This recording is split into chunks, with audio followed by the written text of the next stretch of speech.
is a talk given for the Tsunami Memorial in Cambridge in 2012.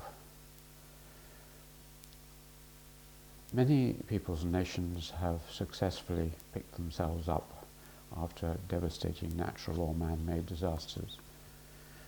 But I believe there are certain underlying structural and historical factors which have been to Japan's advantage in facing the terrible events of the tsunami and meltdown of the nuclear reactors in Japan in March 2011. Here I shall number just a few of them, which I have explored in some of my historical and anthropological investigations of Japan. Firstly, the nature of the physical and geographical situation in Japan, a land of rocks and storms. Nature has inflicted much of its most destabilizing power on the Japanese. It's no coincidence that the word we use for a tidal wave caused by an earthquake is Japanese, tsunami. For these waves and the minor earthquakes which occur every few days in Japan, from time to time with huge and disastrous effects, give life a transitory instability which those living in much of the rest of the world have never known. Anyone who visits Japan for any length of time will experience sizable earthquakes and will know that they are not only physically but psychologically destabilizing. Watching the ground sink and swim from the 10th floor of a building in Tokyo, I felt that Japan seems like a civilization camped on a living creature. Much of Japanese religion, art, and philosophy is linked to this awareness of the transitoriness of life. Then there are the volcanoes, always active and periodically pouring their lava down into the surrounding valleys. Volcanoes have periodically caused localized famines, and again they remind the Japanese, even in the hot springs and thermal baths, of the seething, unstable and thin mantle on which human civilization temporarily crouches. Like the earthquakes, the volcanoes have shaped not only the psychology but also the built world of the Japanese. The traditional unsubstantial houses in which most Japanese lived until recently were really the only possible response to this volatile ecology. Glass windows or heavy buildings would have been useless. Thin bamboos, strong mulberry paper and wood were supple and flexible and could bend with the forces of nature. Finally, there are the monsoons, when the lashing winds and rains hit the high mountains and pour huge volumes of water down into the deep slopes, ripping up the thin soil in devastating landslides. The control of too much water, both along the dangerous sea fronts and coming down from the mountains, has been a central concern of the Japanese. I've often been puzzled as to why the Japanese have left most of their mountains covered in forests. With so little land, why do they not build terraces, as do the Nepalese or the southern Chinese, and inhabit the high mountains in the kind of mountain villages we find in those other rice-growing areas? Probably the answer lies in a sensible realization that you should leave the rocks covered to absorb the rain.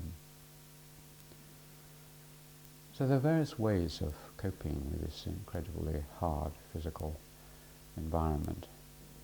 One is by hard work. My school motto at school, arduous ad solem, to strive or work towards the sun. The immense pressure put on the human body, possibly unparalleled even in China or India, is widely acknowledged by historians of Japan. In 1949, an average acre of rice required 870 man-hours of labour. This was 30 times more than what it would have required in the United States to cultivate an acre of land. Likewise, agronomists saw the grueling work undertaken. The agricultural historian King's figures of work showed, quote, something of the tense strain and of the terrible burden which is being carried by these people over and above that required for the maintenance of the household. He found that, quote, the Oriental farmer is a time economizer beyond any other. He utilizes the first and last minute and all that are between. End of quote. He could do nothing but admire, quote, this marvelous heritage of economy, industry, and thrift, bred of the stress of centuries. End of quote. The burden of work was also alluded to by many native Japanese. The visiting historian or writer on Japan, Thunberg, wrote that in general, the diligence with which the husbandman cultivates the soil and the pains they bestow on it are so great as to seem incredible. End of quote. Every tiny scrap of land was used with the utmost care. Quote, the pains which a farmer takes to cultivate the sides of even the steepest hills is almost incredible. If the place be even no more than 2 square feet, he nevertheless raises a wall of stones at the bottom of the declivity, fills the part above this with earth and manure, and sows this little plot of ground with rice or esculent rooted vegetables. End of quote. The pressure of work, especially on women, was remembered by many. Country girls, quote, had learned to eat their meals as fast as possible so that they could get straight back to work. Otherwise they were told off by their parents. They even used to pour water over their rice and barley to make it easier to swallow quickly. End of quote. Another quote, we never had time in the morning to put on any makeup. The attitude then was that a girl who spent time in front of the mirror was no use to anyone. Another quote, the ideal girl got up in the morning, folded her mattress, dressed quickly and went outside.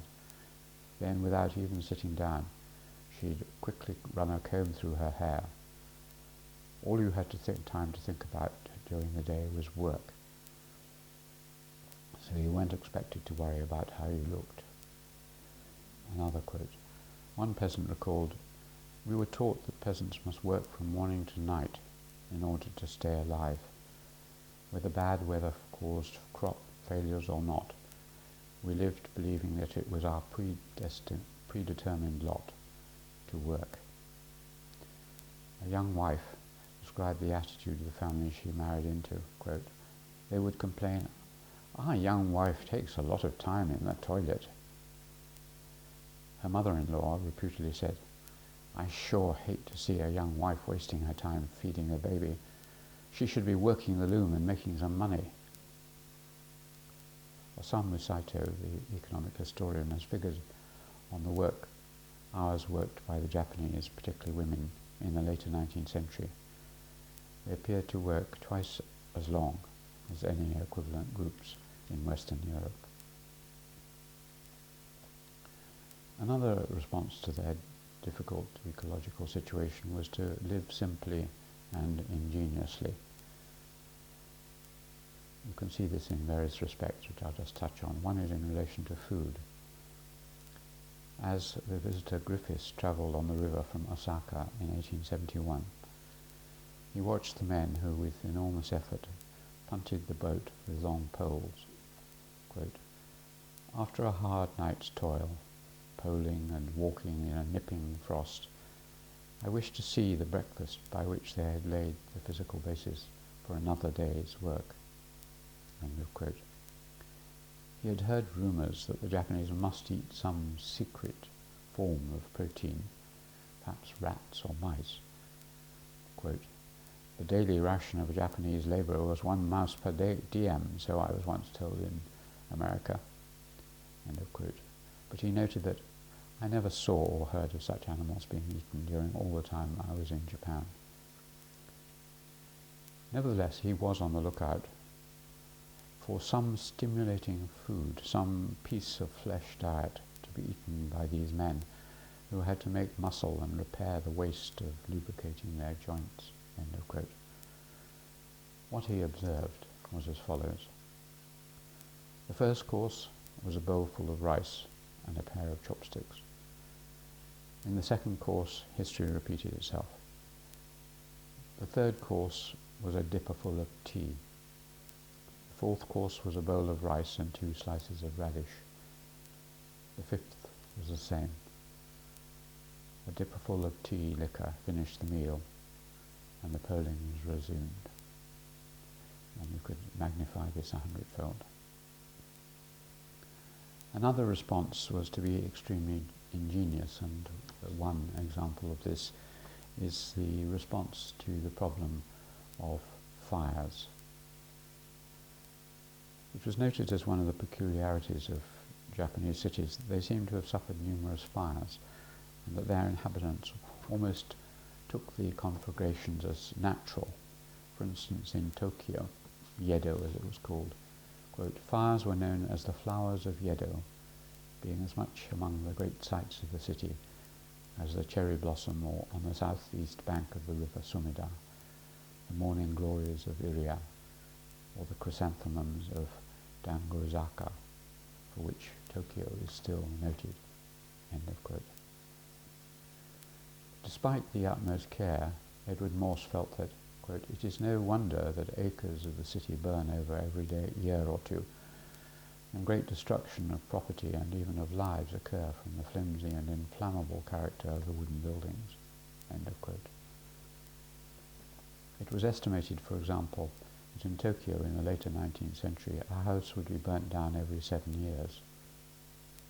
Quote, he told me that they have no such institution as insurance, but the merchants always calculate to be burnt out on an average once in 7 years, and so lay by money every year in view of this calamity. End of quote. This figure of 7 years is confirmed by Alcock. Quote, they calculate that the whole of this vast city is consumed in successive portions to be rebuilt in every 7 years. It's certainly very rare that a night passes without the fire bell of the quarter ringing a fearful alarm and rousing all the neighbourhood. End of quote. There grew up a whole special language to describe the frequent and varied types of fire. There is a whole nomenclature in which every variety of fire is described by a different name.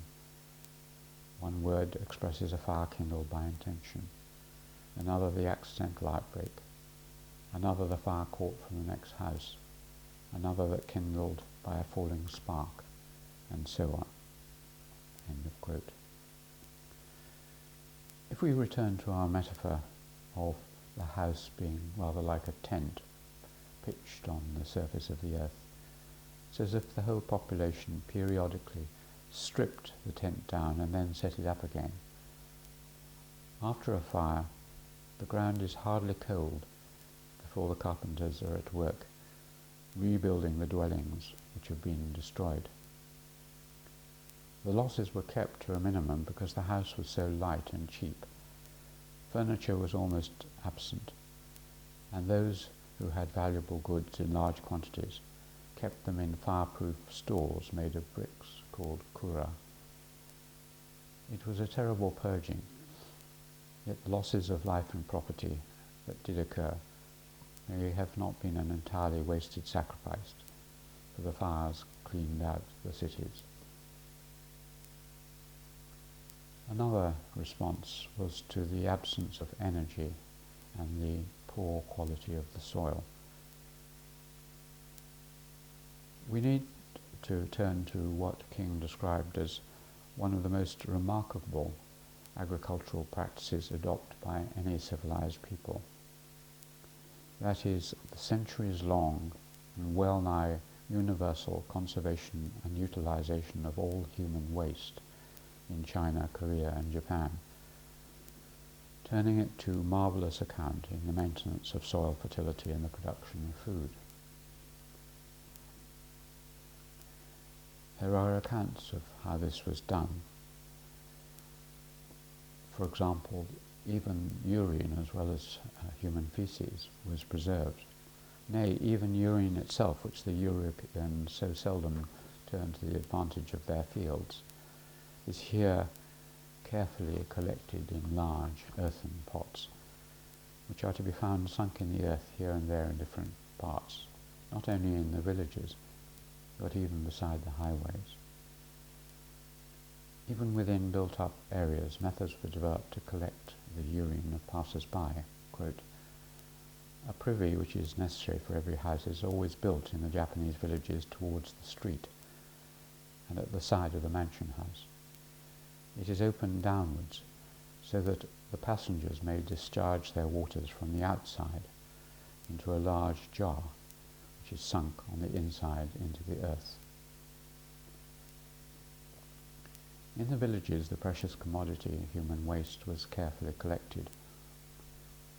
In a community near Tokyo in the early 20th century, once a year, in fact, the terrace people were given what they called dung cakes. A local farmer used regularly to bring along a cart and buy up all the night soil from the communal toilet. Then, at the end of the year, he'd take them some of the special rice used for making rice cakes to thank them for the year's supply of dung cakes. You can see business, which has an ambivalent word, was good this year. There are plenty of dung cakes, we joke to each other. Likewise, in the towns, human excrement had a market value. Quote, "I was told in Hiroshima, in the renting of the poorer tenement houses, if 3 persons occupied a room together, the sewage paid the rent of one, and if 5 occupied the same room, no rent was charged."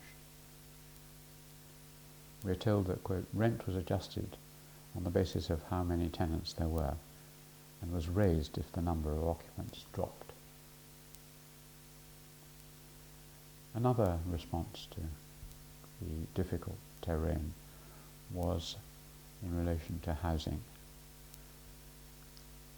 The compound of cultural and geological features which led the Japanese to regard their houses in a very different way to people in the West has been alluded to. The geological background of constant earthquakes and its effect on housing was described by Alcock. "They have no architecture.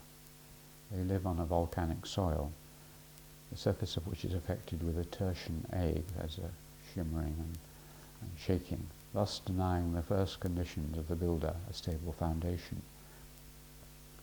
and imposing a law of construction fatal to all architectural pretensions or excellence." Kurt Singer captures the essence of the floating Japanese house on its turbulent foundations as follows. "Chinese dwellings are cut into the soil, moulded from it, or joined to it in such a way that they appear to be parts of the earth's crust. On the other hand, Japanese houses attach themselves only lightly to the soil. They survive earthquakes and hurricanes by not relying too much on their slender foundations. Their virtue is in their swinging elasticity. They have to be flexible, for, quote, relentlessly this archipelago is rocked by seismic shocks, invaded by storms, showered and pelted with rain, encircled by clouds and mists. So they are built almost to float on the landscape like boats. Quote, they are built like a ship or a big piece of furniture, held together internally by interlocking beams, and only the most exceptional shock is capable of wrecking them." End of quote. It was this simplicity, where the house became an impermanent paper lantern, that attracted architects and intellectuals to Japanese housing in the 19th and 20th century. For example, Frank Lloyd Wright wrote, "At last I had found one country on earth where simplicity, as natural, is supreme." End of quote. Enright observed that the Japanese have never traditionally thought of the house as a machine for living. They have thought of it as a work of art. End of quote. In fact, the secret of Japanese housing, as of most things made in Japan, is that the distinctions assumed by Enright is not made. Houses were both works of art and machines for living in. I now want to look at another ingenious device in relation to health, and that is the use of tea as medicine in Japan. Tea was introduced into Japan as a medicine in the 8th century AD. At first it was cultivated in monastery gardens and as a medicinal herb to heal sickness and to help the monks keep alert during meditation.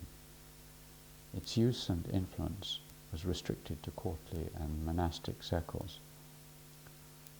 Then in 1191, i.e. the end of the 12th century, the monk Issai returned from China bringing with him Rinzai Zen Buddhism and a new form of tea. Issai gave detailed advice on how it should be picked, prepared and drunk so that its virtues would be maximized. I quote, Issai also taught the Japanese the Chinese way of preparing the leaves. Gather them early in the morning, before dewfall, then roast them on a sheet of paper over a very gentle heat, so that they do not burn, and keep them in a pot with a stopper made from bamboo leaves. End of quote. In this way, the green powdered tea was introduced, which became central to the tea ceremony and much of Japanese cultural life. Tea appears to have had many virtues for this great exponent of Zen, Issai. He wrote a 2-volume work called Kisa Yojo Ki, or Notes on the Curative Effects of Tea. Quote, tea is the most wonderful medicine for preserving health, bit of long life. It shoots forth its leaves on the hillside like the spirits of the earth. Now, as in the past, it possesses these same extraordinary qualities, and we should make much greater use of it. End of quote. Iguchi provides a summary of Issai's work. Quote, the health of the 5 human organs is strengthened through the plentiful livers they each respectively enjoy. Accordingly, the lung enjoys sharp flavours, the liver desires sour flavours, the spleen sweet flavours, the kidney salty flavours, and the heart enjoys bitter flavours.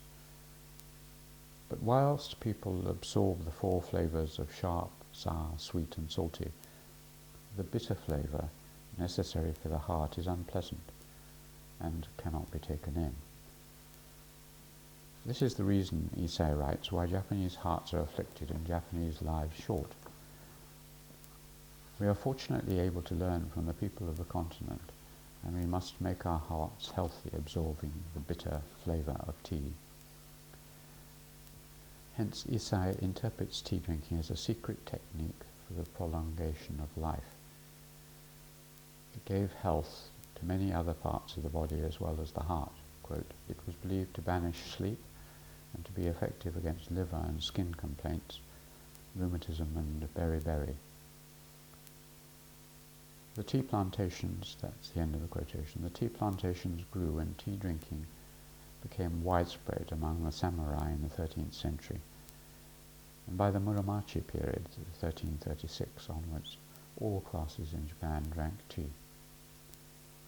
By the later 16th century, tea had assumed an immense importance in Japanese life.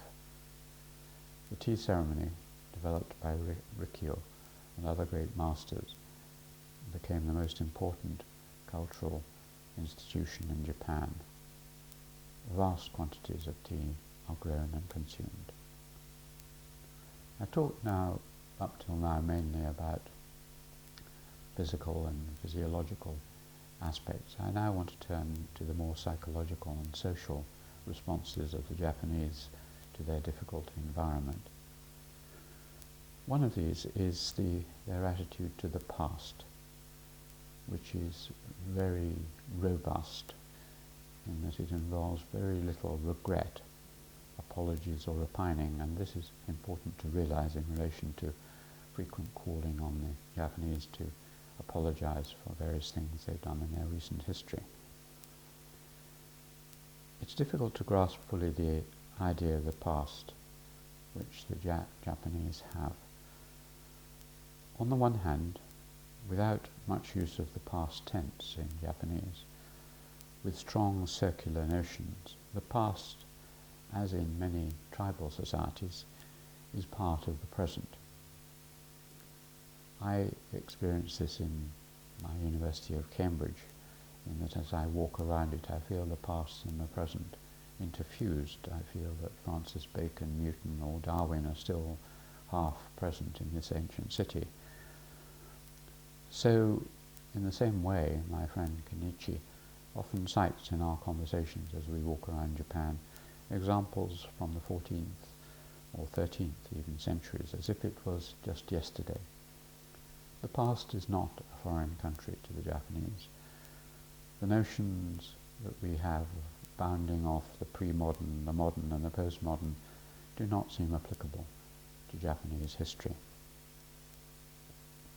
Kenichi wrote me a note which explains the simultaneous nature of time and the absence of stages into which history can be divided, and shuts off the past. Quote, "The Japanese sense of the future is in a way different from your unidimensional sense of progress. Simply speaking, Japanese minds live simultaneously in the pre-modern, modern and post-modern. It's difficult to apply the stage theory, which breaks history into things like the Kamakura period as pre-modern, Edo and Meiji as modern, and contemporary Japan as post-modern." End of quote. So the past is eternally with the present, but also, on the other hand, the past is completely past, not to be made too much of, to be covered over. This is a simultaneous, contradictory but simultaneous belief.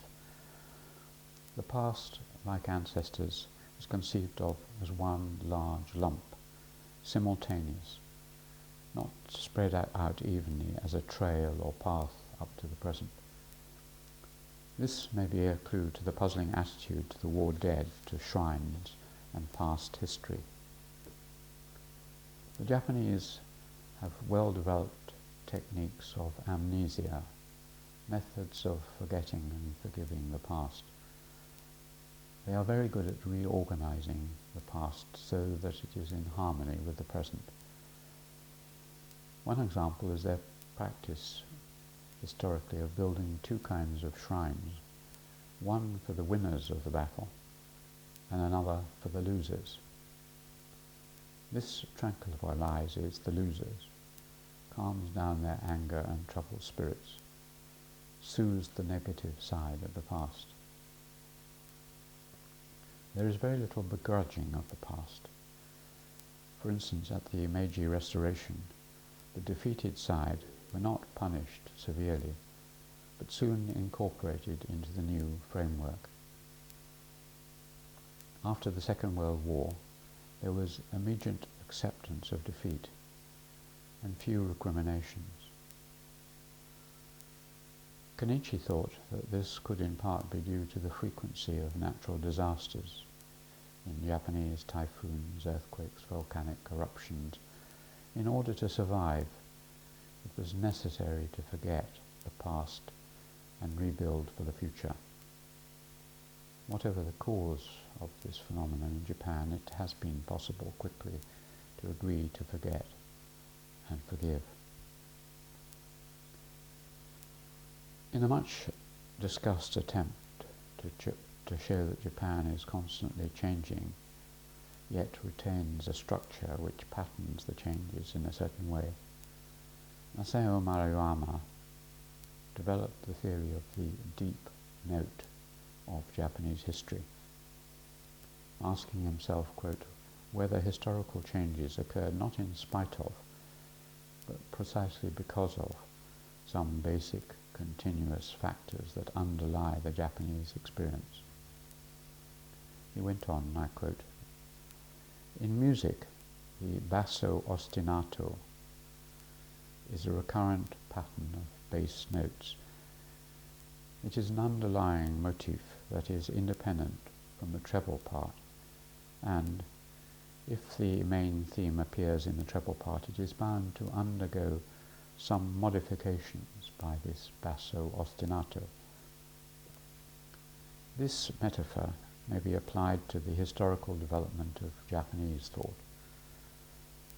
Most of the main themes have been imported from abroad since ancient times, beginning with Confucianism, Taoism, Buddhism, and including modern ideologies such as liberalism, constitutionalism, anarchism, socialism, and so on.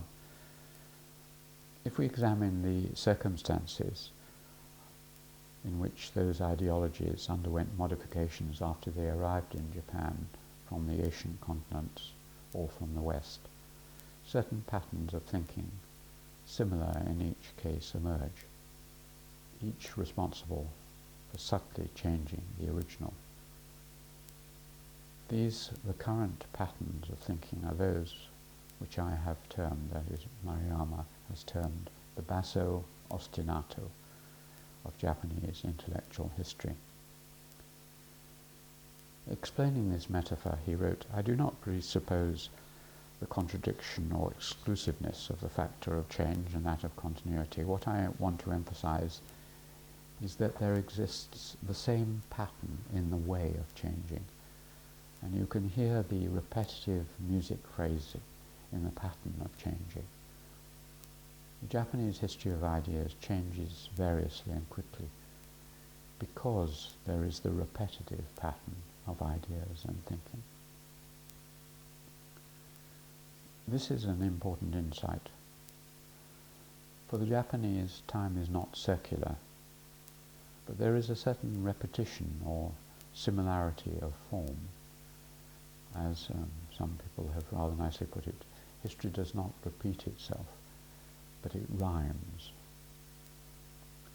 I can understand this myself as an English person as I look round the Cambridge which I have known for nearly 40 years and find that it is both greatly changed and yet remained in some curious ways much the same. Taking a longer time span, the present-day village of Earl's Cone in Essex, which I have studied and visited, is in many ways a continuation of the village which I have recorded through the documents over the last 500 or 600 years. Maruyama has caught this sense of the changing same, as some people call it, which is at the heart of an old civilization like Japan. It has also given us a clue as to how the Japanese have preserved their distinct otherness in the face of huge external pressures to conform to philosophical models from China and more recently from the West. Ideas and institutions can change and adapt very fast in Japan, as in England, precisely because there is a repetitive underlying pattern. Rapid change is very quickly absorbed and the new is made to feel old. There is a sense of timelessness which, through the invention of traditions and the rapid covering over of the new, gives people the illusion that not much has changed. Another way of dealing with shattering external events, alongside this sense of things both remaining the same and changing, is the close collaboration for which Japan is famous, the ability to work together. If we approach Japan from traditional China or India, rather than from the West, what strikes us is how individualistic, flexible, and competitive in some ways Japan has historically been. We are far from the world of caste, of the traditional clans of China, the all-dominating village community. This is why Japan is sometimes described as a small group society. Yet what is odd is how very temporary and small these groups may be. They can consist of just two people meeting, full of significance for a moment, then over, as momentary as the cherry blossom or the full moon in the sky, which Japanese love for their sense of transitoriness. The most famous tiny such group occurs in the tea ceremony, a ceremony where there was only one person, couldn't be a tea ceremony. Yet with two people, tea master and guest, there is a full ceremony. And the group may only meet once, and for an hour. Yet in a sense it then lasts forever in the memory. The individual has become complete in the recognition of the other. In metaphors which are often alluded to by modern Japanese, people are both part of the sticky, root-entwined bean curd, natto, as it's called in Japanese, and at the same time the lonely octopuses, each in his or her own separate pot in the metaphor used by Maruyama.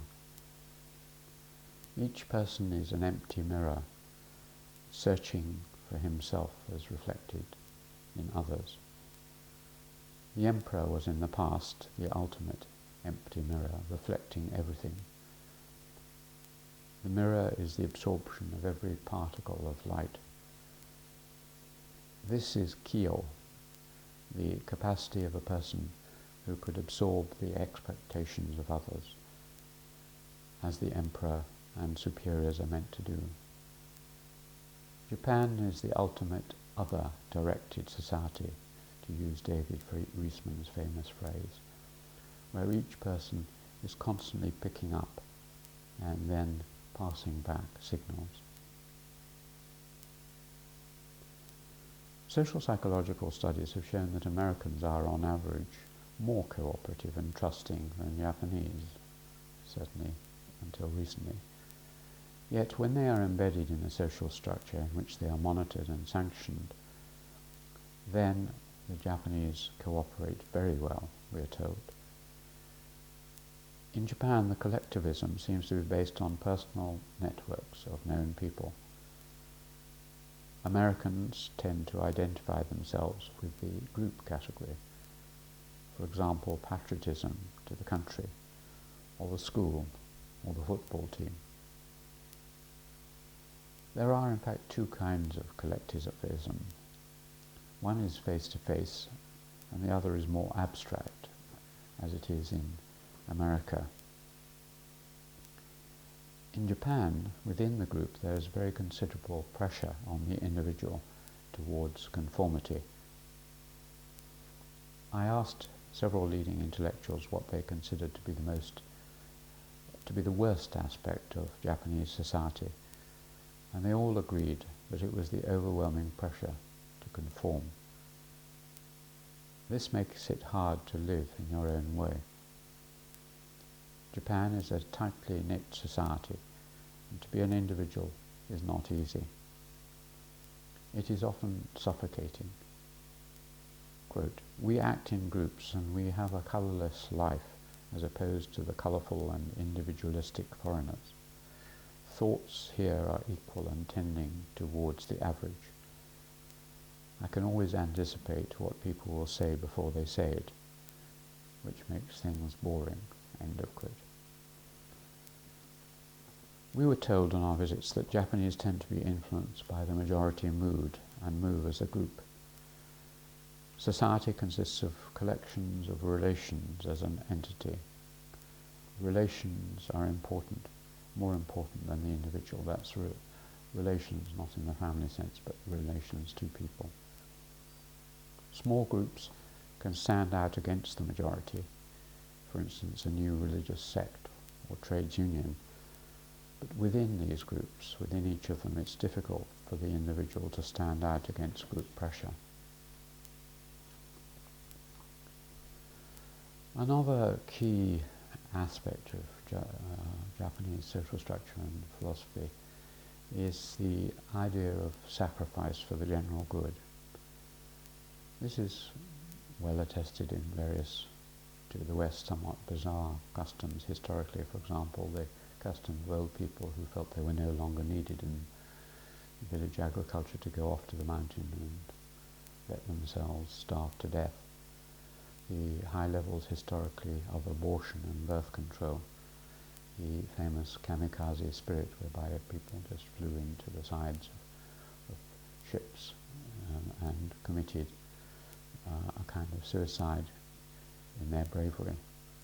And also in the concept of on, O-N, Japanese, or general indebtedness. The proverbial hard work of the Japanese is partly explained by the difficult ecology and the traditional labour-intensive technology. Yet there is something more than just a necessity here, for even nowadays, in the midst of affluence, many people, especially those in large corporations in Japan, seem to find much satisfaction in work. Quote, "The job in Japan is not merely a contractual arrangement for pay, but means identification with a larger entity. In other words, a satisfying sense of being part of something bigger, big and significant," end of quote.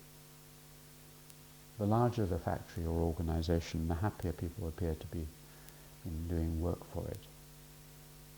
It's like belonging to an orchestra or football team, a collaborative activity which gives mutual satisfaction of a high order. The sources of the Japanese attitude look both familiar and yet different from that which is present in the Protestant work ethic, which is famously described by Weber for the West. Like the Western version, it is about sacrifice, self-discipline, proving things to others, an always present anxiety, a never-ending debt that must be repaid. So far it's very similar. Yet the object of all this effort is different. For most Japanese, there is no single God. There is no tangible afterlife. There is no real conviction of heaven and hell. People are not born as sinners who have to redeem themselves in the eyes of a stern, immortal Father. There is just this life. So why is there a sense of sacrifice? Here we come on the concept of on. On is a Japanese word which roughly means the debt or obligation we have to all other humans, and particularly to those who have shown us any kindness. The deepest on is to our parents, a debt which at the human level is like the Christian's debt to Christ. It can never be fully repaid. We're always trying to return the gift of life and childhood kindness of our parents throughout our lives. It's often said in Japan that one's obligations to one's parents are, quote, higher than heaven and deeper than the sea. Yet the concept of debt is much wider than this, for we owe on to every person we meet, up to a certain degree. By not insulting or attacking us, they make us obliged to them. Certainly, if they help us in any way, we can't become deeply indebted to them. Each person is a permanent debtor. He or she must not forget for a moment that every effort to repay the kindness of others is doomed to be only 1/10,000th of what one has received. Each repayment only calls forth further reciprocal kindness from them, not only in their generosity in receiving our offering of ourselves, but also because they are then under further pressure to mirror our kindness. The mutual obligations bounce back and forth, and lead people into ever deeper emotional debt. Another day older and deeper in debt, as the famous folk song put it. It's a paradox, in fact, that if an old person falls over in a crowded Japanese street, often those passing by will not rush forward to help. This is explained by the argument that if they helped a stranger, that stranger would have an unbearable burden of on or debt towards them, which could not be repaid. It's kinder to leave the old lady with the physical discomfort than to burden her with psychological misery. I have noticed this, that it is only non-Japanese who tend to help struggling people up escalators with huge burdens, though sometimes a Japanese who know the foreign customs will help a foreigner. In most cultures, when a wrapped gift is given, the recipient opens it and admires and thanks the giver. In Japan, this would traditionally be rude. The recipient places the gift unopened on the side, almost not noticing it at all, and hence not putting either the recipient or the giver in an embarrassing position. Only when the giver has gone does a person open the gift and then face the universal problem of how to reciprocate in an even more generous way so that the relationship will continue in its seesaw-like way.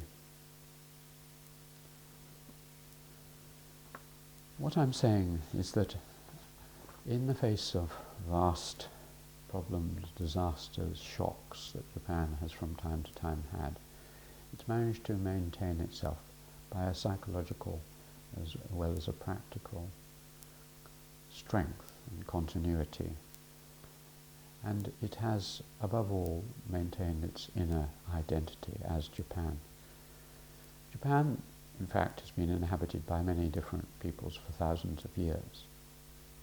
By the 6th century, the economy, society, politics and religion were still intermixed, all sorts of groups coming into Japan from the north, the east and the south. The myths of the founding of Japan were tribal, with the rulers descended from the female goddess Amaterasu. The Japanese, in fact, were a large and mixed tribal community who already had an unusual language, little related to any known form on the mainland, and a set of local customs and a pantheistic attitude to the world. By the 7th century, when the first major influx of Chinese institutions came in to infuse Japan during the Nara and Heian periods, the local culture was already so strong, and the distance the ideas had to travel from the Chinese mainland so great, that the new systems did not completely take over. They were filtered as they arrived, and over time a good deal of the Chinese worldview was modified. This subverting of the waves of outside thought happened repeatedly. The Confucian, Buddhist and imperial systems of the Chinese were inspected, adapted and fitted into a strong pre-existing Japanese mold, so that they took on new and different meanings. Likewise, Chinese administrative practices, city forms, and technologies were altered by the Japanese. For instance, the Mandarin system was not adopted, a system of having Mandarins, and the city walls of China were not copied. Chinese written characters, called kanji in Japanese, were absorbed but then altered in their meaning and grammatical forms as a parallel system of simpler hiragana and katakana was developed. In the 14th century, another stream, particularly new agricultural and other technologies and philosophies, entered Japan from China. Yet the reformed Buddhist sects of Japan were very different from the varieties on the mainland, for they became absorbed into the powerful animist and Confucian mix that pre-existed their arrival. By the time that the Europeans, first the Portuguese and then the Dutch, arrived and added their influences in the 16th and 17th century, Japan was able to absorb what it wanted without itself changing entirely. So it played with the gunpowder weapons of the West, the European animals, the wine, the glass manufacturing, Christianity, and Western scientific ideas. Yet after playing with them and a short flirtation, the Japanese rejected much of all this, including guns and Christianity. So by 1700, it was much the same cultural river as it had been 2 centuries earlier, but strengthened by the new flows from outside. In the next 200 years, Japan absorbed further Chinese and Western ideas, but this increased its otherness, so that when the most massive challenge arrived in the middle of the 19th century, in the outward imperial expansion of Europe and America, Japan was in a position to do what it had always done. The Japanese absorbed what they needed, transformed certain parts of society and politics, and adopted Western technologies and science. By 1920, Japan looked on the surface as if it had become the first Asian industrial capitalist society modelled on the West. Yet deeper down, much of the river still flowed on under the superficially Western surface. It did not feel structurally part of the democratic capitalist West. Finally, after the Second World War, Japan took an American turn, and a powerful new stream flowed in, so that it looked for a while like a copy of America.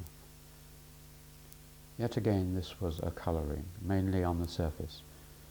It only borrowed selectively. Japan adapted everything so that it fitted into the powerful pre-existing structure. There were dramatic changes, yet many social attitudes and practices remained largely unaltered.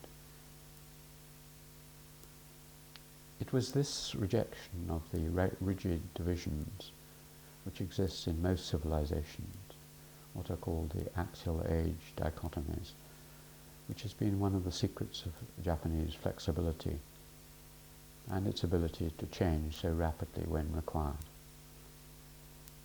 This is suggested by Van Wolferen when he writes, "One reason why Japan entered the modern industrial world with relative ease, compared with China and other Asian nations, lay in the very lack of any strongly held precepts based on transcendental beliefs to block the changes of mentality that were required to cope with the material changes. What Van Wolferen calls ideological chameleons is a metaphor which partly captures the rapid surface changes, but also implies that the animal itself survives beneath its ever-changing skin." Reading this through now, a couple of years later, I see that much of it was derived from and is indeed direct quotations from my book, Japan Through the Looking Glass. And so if you would like to see the text itself and the wider explanations in a more systematic way, then have a look at my book. Thank you very much.